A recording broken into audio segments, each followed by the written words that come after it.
Isang mga armadong lalaki at mga soldiers ang handang umatake. Ito ay ang mga taga-India. Sinimulan na nila ang kanilang trabaho at ang leader ng sundalo ay nagbigay ng signal upang umatake.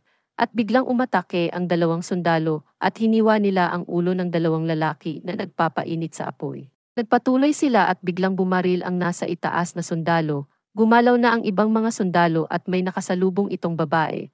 Nagsignal itong huwag maingay at nang umalis ang mga sundalo, kinuha ng babae ang kanyang cellphone at nag-text ito sa kanyang mga kasamahan ng 211 at agad namang nagmamadali at natataranta ang mga kasamahan ito na makaalis.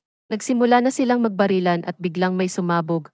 Maraming namatay na mga sundalo. May isang lalaking may suot-suot na bomba at nakita ito ng isang sundalo. Nilapitan niya ito at kinukumbinsing ibaba ang pindutan ng bomba. At nahawakan ito ng sundalo. Kumuha ng kutsilyo at pinutol ang mga wire ng bomba sa katawan ng lalaki. Pagkatapos nito ay pinapaalis na siya ng sundalo. Biglang naulit ang barilan at nag-aagawan ng mga armas, nang biglang sinipa ng isang sundalo ang pader at pinagbabaril ang mga ito. Tumawag sa kanyang walkie-talkie at sinabi niyang mission abort. Isang lalaki ang sinuntok ang pader at may tumumbang matandang lalaki sa pader. Kinuha siya ng mga sundalo. Isang helicopter ang lumilipad kasama ang mga sundalo na nakasakay sa truck. Isang babae ang naglalakad sa airport at biglang nakita niya na ang kanyang hinahanap. Sinabi niyang, "Hey," at tugon din ng babae ay, "Hey," at tinanong niya ito ng, "Where's your ID?" At biglang naghanap ang babae sa bag nang natataranta siya. Napagtanto niya na wala sa kanyang bag ang ID. Sinabi niya sa babae na, "I'll be right back," at umalis na ito na nagmamadaling tumakbo. Bumaba sa hagdan nang biglang may nabangga siyang hindi kilalang lalaki. Sila ay nagkatinginan at biglang nadulas ang babae at mahuhulog na siya nang biglang napahawak siya sa lalaki. Sa hindi inaasahang pangyayari sila ay nag-kiss. Gulat na gulat ang lalaki pati na din ang babae. Nag-apologize ang babae, sinabi niyang, "I'm sorry," at umalis na lang ito habang ang lalaki ay nakatayo pa din at nakatingin sa kanya. Nagsimula nang magtrabaho ang babae sa airport at siya ay nagwe-welcome ng mga pasahero na papasok sa eroplano. Nang biglang dumaan ang lalaking nabangga niya, nakahalikan niya habang siya ay nagmamadali at napasabi na lang siya ng shit at napatingin sa kanya ang kaibigan na kasamahan din sa trabaho. At bigla itong nagtanong na, "Ex-boyfriend," sinabi naman ng babae. "No," at nagpatuloy na silang nag-welcome ng mga pasahero. Lumipad na ang eroplano at habang nasa eroplano sila at nakaupo ang babae, ay tinititigan siya nito ng lalaking nakahalikan niya. Umiiwas siya ng tingin dito habang kausap niya ang kanyang babaeng kaibigan. Biglang tumayo ang kanyang kaibigan, lumapit ito sa lalaki at ngumiti pabalik sa kanyang kaibigan na babae. Napalingon ang babae at lumingon din ito sa kinaroroonan ng babaeng kanyang nakahalikan. Pumunta ng siya ang lalaki at natagpuan niya dito ang babaeng nakahalikan niya. Nagkaroon sila ng awkward na pag-uusap. Nagpasalamat ang babae sa pagligtas niya dito kanina. Habang siya ay nagmamadali, sinabi ng lalaki na nagtatrabaho siya sa India Army at noong una, hindi naniwala ang babae at nagpakita ng picture ang lalaki. Agad naman itong naniwala habang sila ay nag-uusap. Biglang may nangyari sa eroplano at nayanig ito. Silang napahawak sa grounds at tinanong ng babae, "Are you okay?" At sabi naman ng lalaki, "Yeah," at sila ay nag-usap ng magkahawak ng kamay. At nang may pumasok na flight attendants na kaibigan ng babae, bigla silang nataranta at umalis na ang lalaki. Nagdadalawang isip ang lalaki kung upo na ba siya or hindi nang biglang bumalik siya sa kinaroroonan ng babae. Binuksan ang kurtina at nagulat ang dalawang babae. Niyaya niya itong mag-coffee ang babaeng nakahalik. Ang sabi ni Arjun at Ayesha, sila ay nag-coffee date ng masaya at nagpatuloy ang kanilang pag-uusap gamit ang phone. Sila ay patuloy na nagdi-date sa nakalipas na araw. Hanggang sila ay comfortable na sa isa't isa. Nagpatuloy ang kanilang relasyon ng masaya. Habang naghihintay si Arjun sa airport, lumabas si Ayesha ng airport nang biglang tinamaan ng baril ang katabi nito. Si Ayesha ay nagulat at nagalit na palingon din si Arjun. May mga armadong mga lalaki ang nagmamadaling bumaba sa van at pinagbabaril ang mga tao. Nagpayuko na lamang si Ayesha at napalingon si Arjun sa mga armadong lalaki na nakamask nang biglang may sumabog at napatalon sa takbo si Arjun at napasigaw ng Arjun. Si Ayesha, nahihilo na si Arjun at siya ay napatayo. Kinalaban ang mga armadong lalaki at siya ay nabaril. Nilapitan siya ni Ayesha at binaril si Ayesha. Dahang lumapit si Arjun kay Ayesha, ngunit binaril siya ng isang armadong lalaki. Nasa hospital si Arjun at binisita siya ng kanyang ina at siya ay nagpapagaling. Bigla siyang nagising at hinanap niya agad si Ayesha. Sinasabi sa kanya ng doktor ang mga nangyari sa kanya at sa balang tumama sa kanya, bigla niya na lang naalala si Ayesha. Makalipas ng ilang araw siya ay nakauwi na sa kanyang bahay ng naka-wheelchair. Hirap-hirap na makagalaw at makakilos, patuloy niya pa ding iniisip si Ayesha. Ang government ay pinag-usapan na ang mga nangyari dahil sa biglang pag-atake ng mga di kilalang mga lalaki. At sinabi ng isang government na lalaki ay ang mga lugar na China, US, Israel ay naghahanda sa advanced technology para sa mga soldiers at intelligent superhuman soldiers. Isang part of the government na lalaki ang bumisita kay Arjun at inalok itong gawin siyang super soldier na kung saan siya ay makakalakad, makakalaban at makakatakbo ulit. Tinanong ni Arjun habang siya ay naguguluhan, "WHO, sir." At tumugon naman ang lalaki, "Because we need soldiers." At nagbigay na ng contract ang lalaki kay Arjun at biglang dumating ang kanyang nanay, tinanong kung para saan ito. Kinabukasan agad namang pumunta sa seminar si Arjun at may nag-explain na babae kung paano ito gagawin, kasama nito ang nag-alok sa kanya. At biglang natanong ang babae, "Are you ready for this?" Sagot naman ni Arjun, "I'm ready," nang nakatingin sa babae. Sinimulan na ang operation sa kanya, may mga machines na gumawa nito at doctors na nakaalalay. Pagkatapos ng mahabang oras sa operasyon ay naging successful naman ito, ngunit may nararamdaman pa ding sakit si Arjun at di niya magalaw ang kanyang mga kamay. Sabi ng doktor ay kailangan mong tiisin at ginawa niya ang kanyang makakaya. Siya ay nakagalaw at nakatayo sa kanyang higaan. Makalipas na mga ilang araw, siya ay nakarecover at nakalabas na.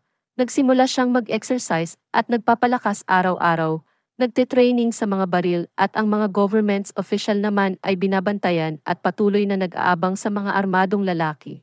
Sinet na nila si Arjun sa system na nalalaman niya ang lahat at nakaka-access siya sa mga information ng mga tao. Isang gabi ay binabawi niya ang mother's ring at nang abibigay na sana ito ay biglang binawi at kailangan muna nito magbayad, ngunit sinuntok siya ni Arjun. Nagkagulo ang mga tao at nakuha na niya ang mother's ring nang biglang may mga grupong lalaki ang dumating at handang makipag-away sa kanya at si AI na robot ay kinakausap niya.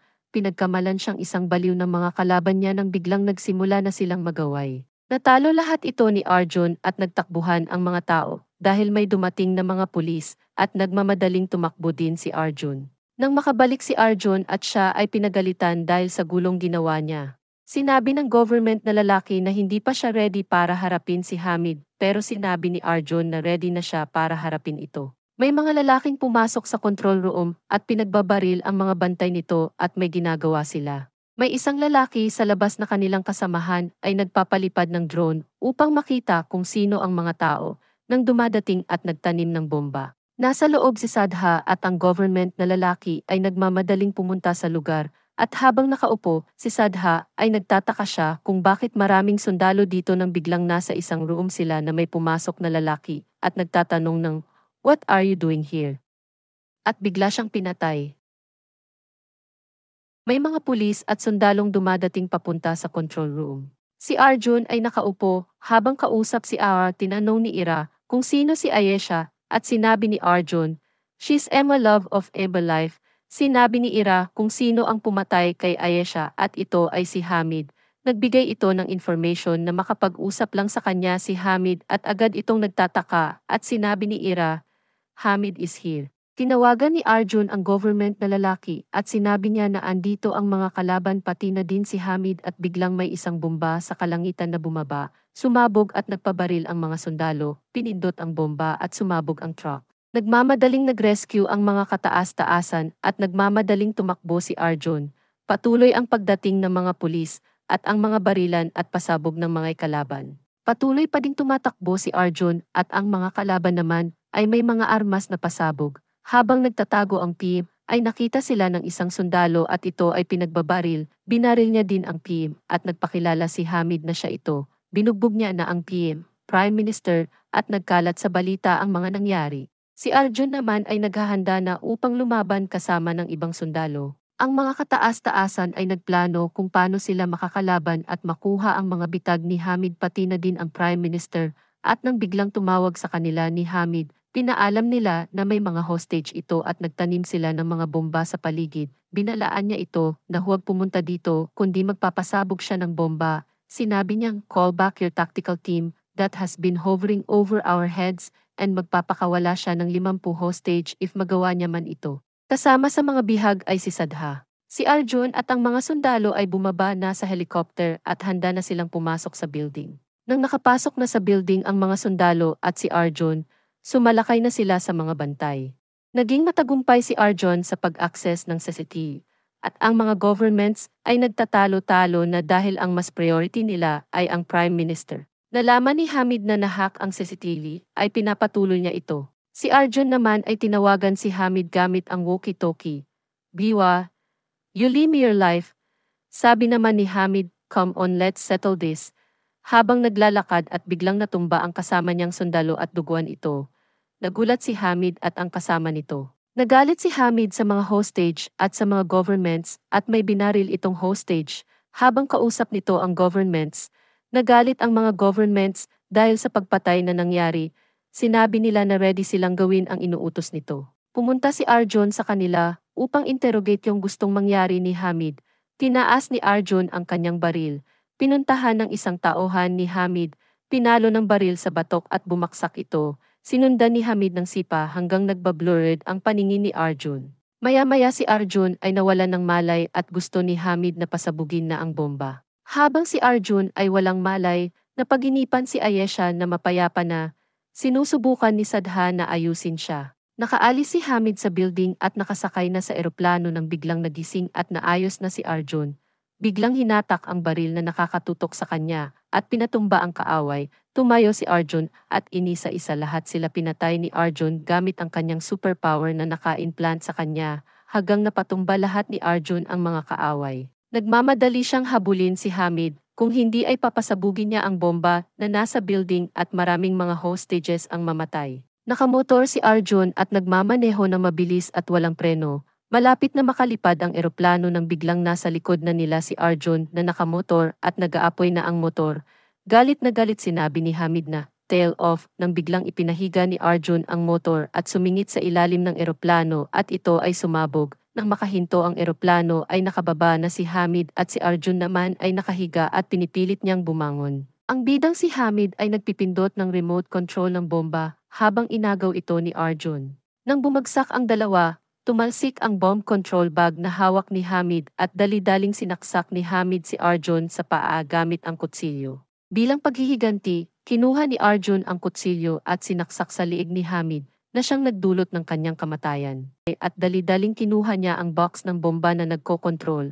Dali-dali niya itong pinipigilan at biglang sumabog ang building at nalaman nilang hindi ito ang main bomb dahil si Sadha at ang Prime Minister ay gumawa ng plano na pasabugin na ang bomba gamit ang upuan at ito ay sumabog at sila ay na-rescue. Matagumpayan ni Arjun ang paghinto ng main bomb at ng gas sa tulong ni Ira, na iligtas din ang Prime Minister. Lahat ng government official ay nasiyahan at natutuwa.